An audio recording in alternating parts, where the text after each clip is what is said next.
Bienvenidos a Junta Médica, el programa de medicina semanal de Infobae, donde ustedes tienen acceso directo con los profesionales. Dentro de la próxima media hora, ustedes podrán enviarles sus preguntas, que en vivo ellos las van a responder. Hoy vamos a hablar de cómo influye la crisis económica de un país en el estado de ánimo de sus habitantes. Problemas de dinero, desempleo, subempleo. A veces pueden provocar hasta divorcios incluso.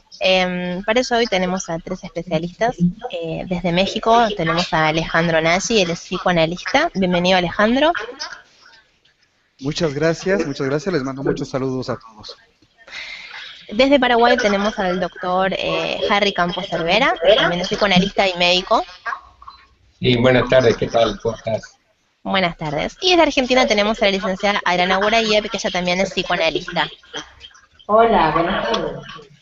Muy buenas tardes. Bueno, ante todo, Adriana, empezaríamos con vos. ¿Es verdad esto de que la crisis económica de un país puede influir en el estado de ánimo de sus habitantes o no tendría por qué repercutir en su vida diaria?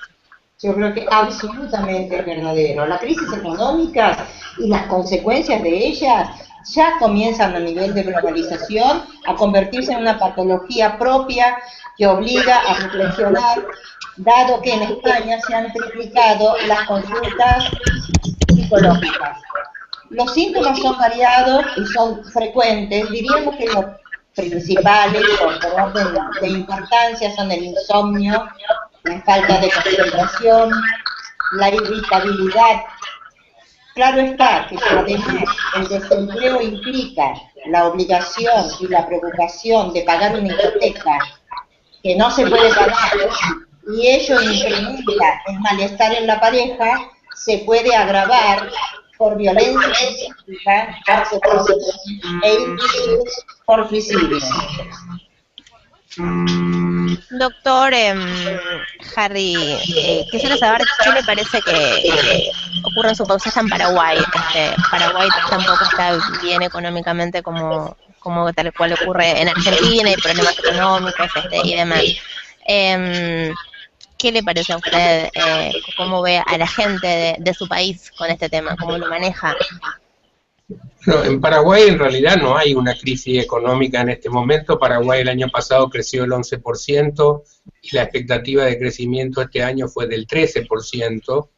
Es un país que lo que tiene es una asimetría importante en cuanto a los diferentes estratos sociales, pero la tasa de ingreso per cápita es muy alta, hay mucha cantidad de empleo. Es decir, yo puedo plantear la diferencia porque a mí me toca trabajar en Argentina y Paraguay, y noto justamente en los ciudadanos de un país una situación de esperanzas, y acá los efectos de la crisis económica, que yo creo que son, como decía la colega, devastadoras. Es decir, nosotros tenemos que entender por salud un estado de bienestar biopsicosocial y económico, y la variable económica repercute en todos los factores. Primero, porque genera este estado de estrés, que no es otra cosa que un estado de amenaza, y con esto la ansiedad que lleva al insomnio, si se hace crónica lleva al estado depresivos, hay una mala alimentación, esto trae trastornos metabólicos, la gente está desganada, se mueve menos, entonces el moverse menos también trae patologías. Es decir, el estado económico influye no solamente en la salud mental, sino en todos los aspectos de la salud de un individuo. Y básicamente va generando también trastornos luego en los sociales, porque las parejas empiezan a tener conflictos, los hijos empiezan a faltar al colegio, tienen dificultades, en fin, se va creando como una gota de aceite que se va expandiendo cada vez más. Y yo creo que el aspecto económico es fundamental en la salud. Alejandro, estás en México, ¿qué te parece que ocurre en tu país? Bueno, estoy muy de acuerdo con los dos puntos de vista que recientemente escuchamos, y me gustaría también agregar que las condiciones en mi país, hay que agregarle también la inseguridad que es también una consecuencia de la situación económica que estamos viviendo. Los mexicanos, digamos, los estratos más pobres, la única manera que tienen para escapar de su situación económica son muy sencillas. Se vuelven futbolistas o simplemente desean serlo. Boxeadores, ¿verdad? O se van a los Estados Unidos.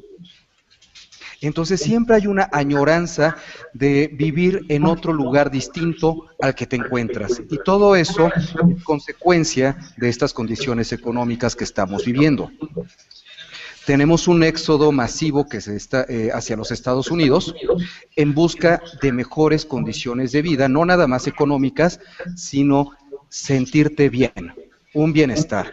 Me parece, y me gustaría retomar algo que ya mencionaba Freud en 1930, cuando hablaba del malestar en la cultura, que sufrimos por tres condiciones generales, y creo que aplica en todos los países. Una, ante la naturaleza.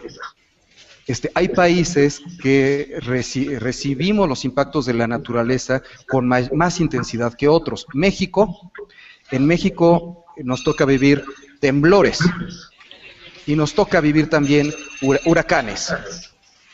¿Verdad? Y eso, bueno, nos hace pensar siempre en buscar lugares más cómodos y alejados de las costas. Otra condición, y esa es una condición humana, siempre queremos escapar de la naturaleza, escapar de la vejez. Actualmente en México no tenemos un buen sistema para poder atender a las personas de la tercera edad, y eso tiene a la mayoría de las personas asustadas. Muchas llegan a análisis tratando de resolver ese problema, de mejorar sus condiciones de vida, sus relaciones sociales, en búsqueda de una tercera edad felices. Y Estados Unidos promete hacer eso. ¿Sí? La tercera condición por la que sufrimos es por las relaciones sociales que escapan a nuestra condición humana. Y nuevamente, eso depende mucho de la situación económica de un país. Si yo no me siento seguro, si el país no me provee de la economía y si el país no nos ayuda para poder transitar en un ambiente en donde haya seguridad, siempre voy a añorar un estado de tranquilidad en otro lugar. Y eso es lo que pasa en México DF. Adriana, Alejandro hablaba del tema de la inseguridad en Argentina, en nuestro país. Este es un tema que realmente nos preocupa. ¿Cómo afecta este tema en el estado de ánimo de las personas? El tema de salir de su casa y no saber si uno va a llegar bien a su trabajo.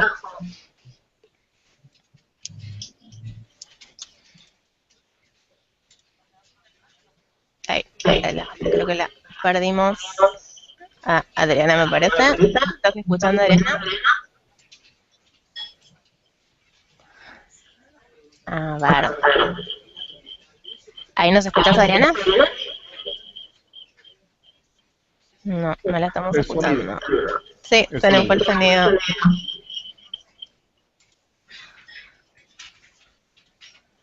A ver.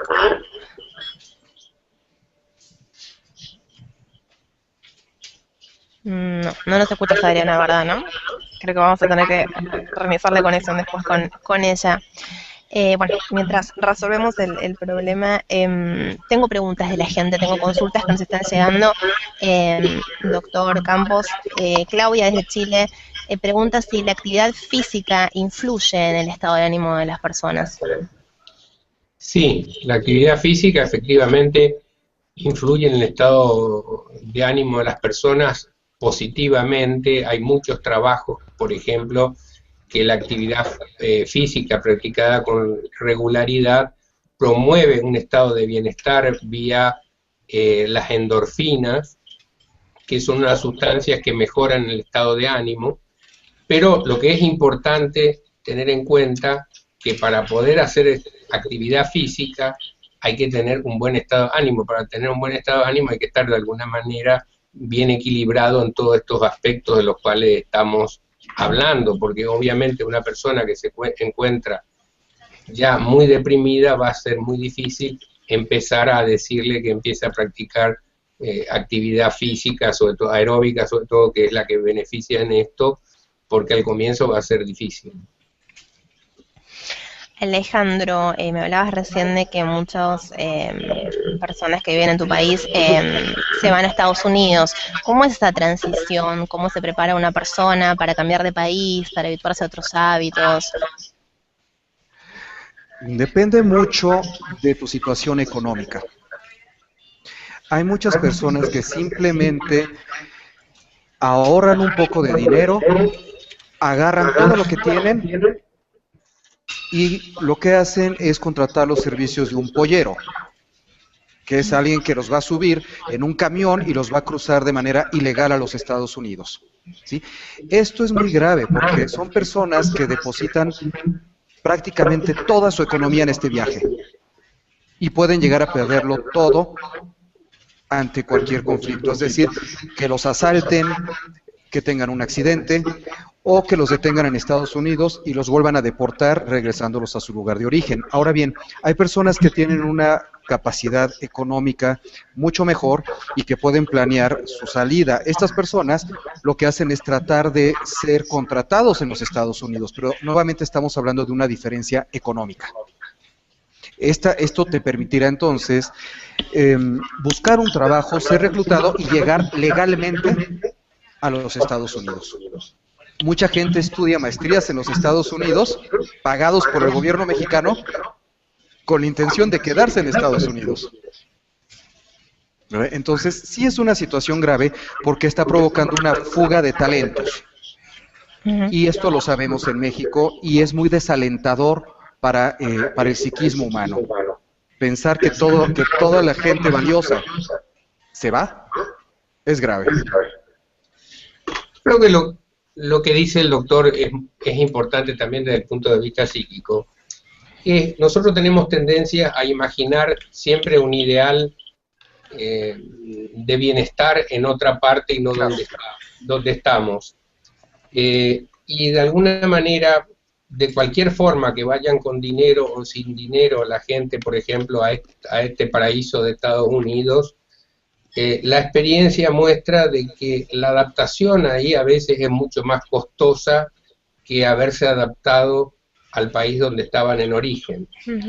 Y se paga un precio muy alto. Esto es un elemento que es conveniente tener en cuenta y es muy importante, yo creo que favorecer en las personas la adhesión local, porque esto es un problema muy grave. Es decir, en América Latina tenemos poblaciones que migran, por ejemplo, de Paraguay a la Argentina en algún momento cuando la Argentina estaba floreciente, o de Paraguay a Brasil, o en determinados momentos de México, como está planteando el colega, a Estados Unidos, pero esta migración es una quimera, no siempre es benéfica. Entonces creo que de alguna manera hace falta programas que ayuden a que la gente se localice lo más que pueda en su propio lugar y tenga esperanzas en ese sitio, porque la gente se va en busca de esperanzas que le ofrecen en otro lugar. Ahí la tenemos nuevamente a Adriana con nosotros. ¿Nos escuchas, Adriana, ahora? No te escuchamos. Creo que debes tener un problema con tu micrófono porque no podemos escucharte.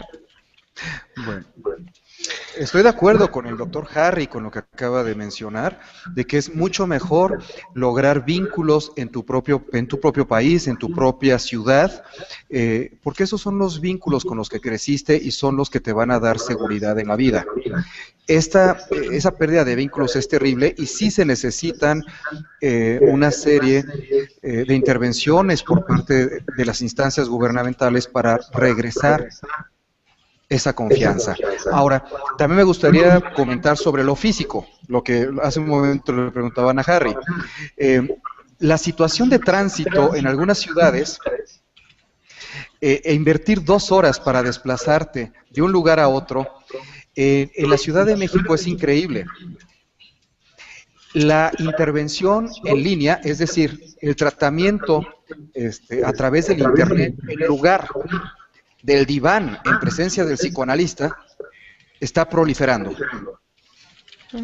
Muchas personas prefieren ahora tener consultas vía Internet que tener que invertir 3-4 horas para poder llegar a su consulta, entre el tiempo que invierten en ida, en la consulta y para regresar a su hogar. Estamos hablando de 3 o 4 horas, que es mucho tiempo. Sí, esto es muy importante porque yo creo que estamos con una nueva herramienta. De hecho, estas entrevistas que estamos haciendo en este momento, estamos todos en diferentes locaciones y nos reunimos como si fuera local. Yo igual que el colega, hace muchos años que atiendo pacientes vía Skype de diferentes lugares del mundo, pacientes que en algún momento atendí físicamente y por alguna razón tuvieron que emigrar o irse, y creo que también se viene dando la posibilidad de hacer esa sesión en la ciudad, uno, no solamente por el tiempo que se pierde en el transporte, sino también por las condiciones de seguridad que hablaba también el colega, es decir, cuando uno puede estar en su casa en un ámbito determinado, obviamente que está más confortable, más seguro, y tenemos que de alguna manera empezar a perder los prejuicios y utilizar estas herramientas nuevas para darles aplicaciones que sean verdaderamente útiles, como estaba comentando que están haciendo en México. Ahora, les quiero consultar, una persona que no consigue trabajo, que está desempleada desde hace mucho tiempo, acá tenemos un caso de una persona que dice que hace meses que está buscando trabajo, que padece insomnio, que se siente deprimido y que tiene un gran desgano. ¿Cómo puede hacer esta persona para tener su autoestima un poco más alta, para tener ganas, para tener iniciativa de todos los días salir a buscar algo y volver con las manos vacías? Bueno, es una pregunta difícil de contestar porque uno de los medios para poder alcanzar el bienestar emocional es el trabajo. Ahora sí me gustaría decirle que el trabajo que en este momento tiene es buscar trabajo. Es a lo que tiene que dedicarse. Y esto es muy difícil porque salimos con la esperanza y muchas veces regresamos en la desesperanza. Tenemos que tener la capacidad para creer que va a haber tiempos mejores. Estamos en una época en la que tenemos que echar mano de nuestros vínculos, entonces yo le aconsejo que su red social, ya sea de personas que conoce o personas en internet, la active. O sea, no estamos solos en la búsqueda del trabajo, nos pueden ayudar. ¿Sí? Decirle que busque un proceso terapéutico, bueno, eso sin lugar a dudas lo va a ayudar. El asunto es que una persona sin trabajo no tiene la economía para poder invertir en un proceso terapéutico y hay que tomarlo en cuenta. ¿Sí? En caso que no tenga ese recurso, pues habrá que echar recurso de las relaciones humanas que tenemos, ¿verdad? No vas a estar buscando trabajo eternamente, ¿verdad? Si te haces a la idea de que el trabajo más difícil es buscar trabajo y todos los días hay que dedicarse a eso. Ojalá los gobiernos de los distintos países latinoamericanos pudiesen invertir más en salvaguardar la estabilidad del individuo que ha perdido su trabajo.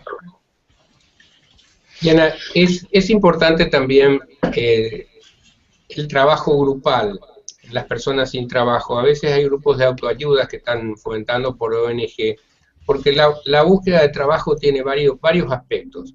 El primero, el haber perdido el trabajo, es como una situación de disminución de la autoestima, produce en cierto sentido un sentimiento de culpa, porque uno se siente responsable, piensa que lo echaron por alguna falencia personal.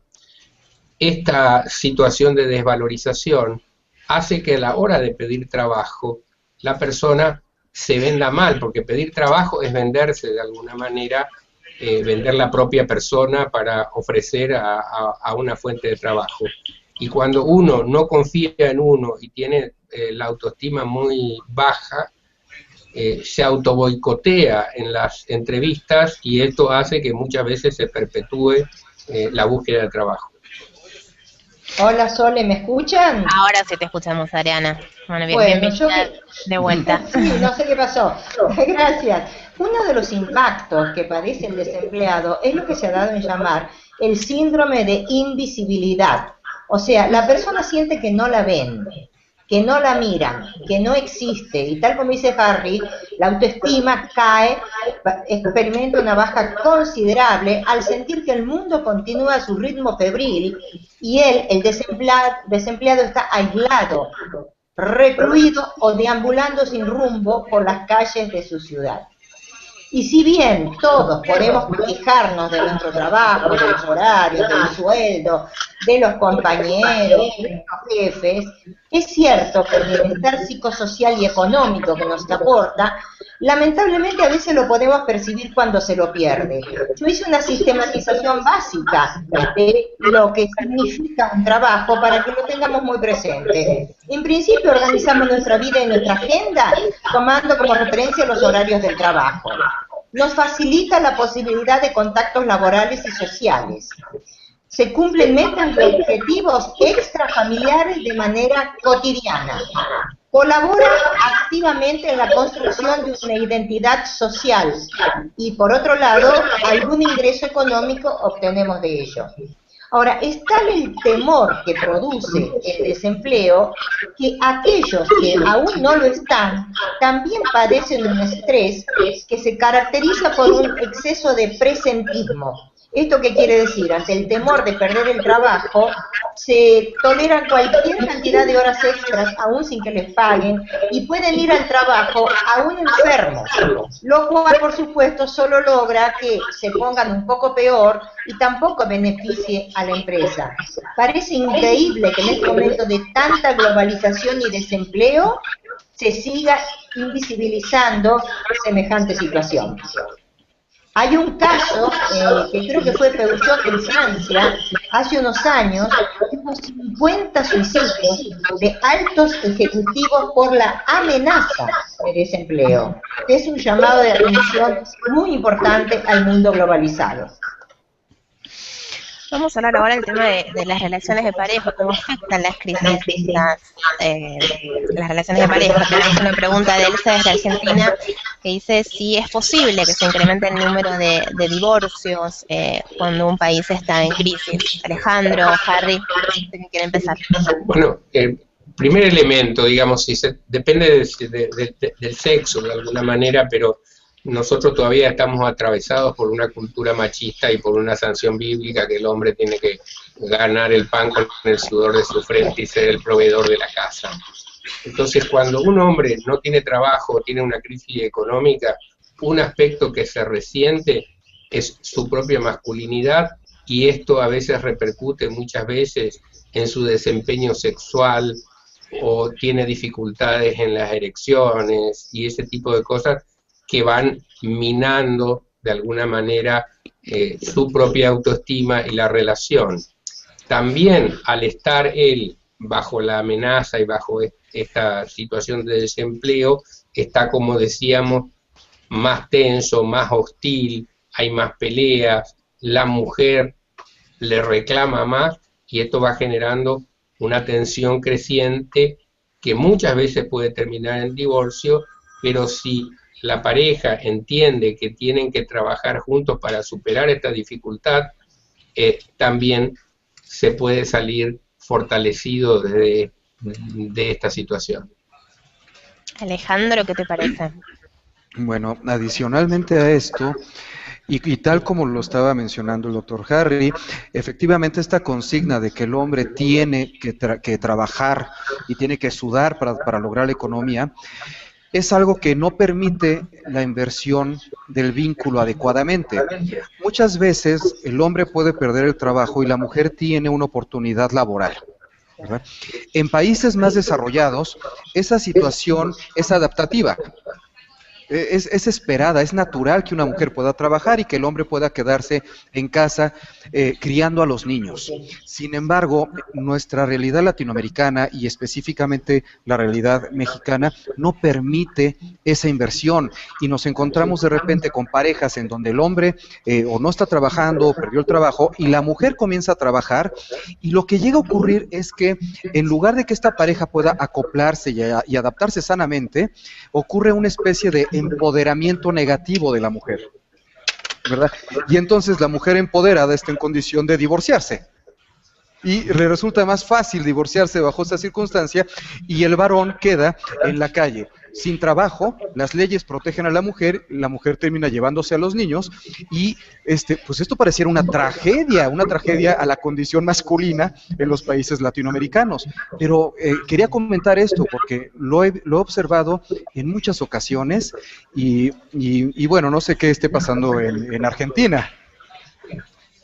Adriana, contanos qué pasa en Argentina, contanos qué pasa cuando un hombre queda desempleado y la mujer es la que se hace cargo de la casa. de los Mira, gastos de la casa.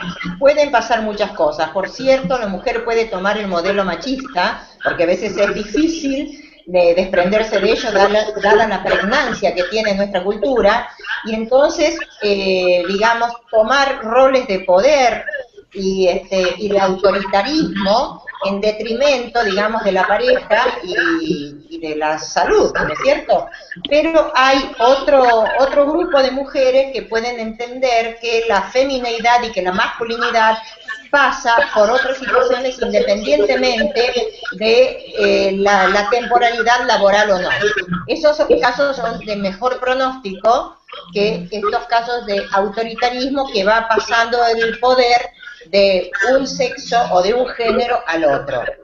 También me metí en los foros de Grecia, de foros de psicólogos de Grecia y de España, y resulta ser que es tan importante la situación económica por el desempleo que cuando no llegan a divorciarse por razones económicas se incrementa muchísimo la violencia doméstica. Bueno, ha sido un placer haberlos tenido a los tres hoy. Realmente creo que ha sido de mucha utilidad este programa para la gente de ambos países, de los tres países realmente, y bueno, por supuesto para quien esté pasando un mal momento como consecuencia de la crisis que afecta a una buena parte de los países, por lo menos de la región. Gracias por habernos tenido el interés. Bueno, ha sido un gusto, Alejandro. Un placer. Un placer también. Chao, chao. Chao, Y chao, chao, abrazos. a ustedes los esperamos el próximo miércoles en una nueva emisión de Junta Médica. Gracias por estar ahí. Chao, chao. ¿Qué le parece a usted? ¿Cómo ve a la gente de su país con este tema? ¿Cómo lo maneja? No, en Paraguay en realidad no hay una crisis económica en este momento. Paraguay el año pasado creció el 11% y la expectativa de crecimiento este año fue del 13%. Es un país que lo que tiene es una asimetría importante en cuanto a los diferentes estratos sociales, pero la tasa de ingreso per cápita es muy alta, hay mucha cantidad de empleo, es decir, yo puedo plantear la diferencia porque a mí me toca trabajar en Argentina y Paraguay y noto justamente en los ciudadanos de un país una situación de esperanzas y acá los efectos de la crisis económica que yo creo que son... Buenas tardes, ¿qué tal? ¿Cómo estás? Buenas tardes. Y desde Argentina tenemos a la licenciada Adriana Burayev, que ella también es psicoanalista. Hola, buenas tardes. Muy buenas tardes. Bueno, ante todo, Adriana, empezaríamos con vos. ¿Es verdad esto de que la crisis económica de un país puede influir en el estado de ánimo de sus habitantes o no tendría por qué repercutir en su vida diaria? Yo creo que absolutamente es verdadero. La crisis económica y las consecuencias de ellas ya comienzan a nivel de globalización a convertirse en una patología propia que obliga a reflexionar, dado que en España se han triplicado las consultas psicológicas. Los síntomas son variados y son frecuentes, diríamos que lo principal. Bienvenidos a Junta Médica, el programa de medicina semanal de Infobae, donde ustedes tienen acceso directo con los profesionales. Dentro de la próxima media hora, ustedes podrán enviarles sus preguntas, que en vivo ellos les van a responder. Hoy vamos a hablar de cómo influye la crisis económica de un país en el estado de ánimo de sus habitantes. Problemas de dinero, desempleo, subempleo. A veces pueden provocar hasta divorcios incluso. Para eso hoy tenemos a tres especialistas. Desde México tenemos a Alejandro Nagy, él es psicoanalista. Bienvenido, Alejandro. Muchas gracias, les mando muchos saludos a todos. Desde Paraguay tenemos al doctor Harry Campos Cervera, también es psicoanalista y médico. Sí. Por orden de importancia son el insomnio, la falta de concentración, la irritabilidad.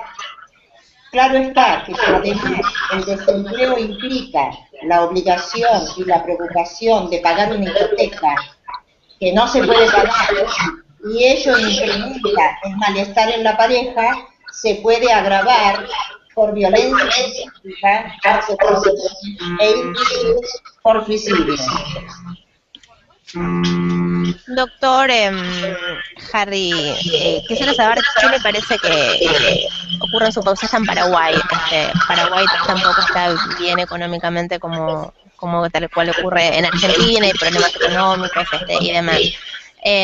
Como decía la colega, devastadora. Es decir, nosotros tenemos que entender por salud un estado de bienestar biopsicosocial y económico, y la variable económica repercute en todos los factores. Primero, porque genera este estado de estrés, que no es otra cosa que un estado de amenaza, y con esto la ansiedad que lleva al insomnio, si se hace crónica lleva al estado depresivos, hay una mala alimentación, esto trae trastornos metabólicos, la gente está desganada, se mueve menos, entonces el moverse menos también trae patologías, es decir, el estado económico influye no solamente en la salud mental, sino en todos los aspectos de la salud de un individuo.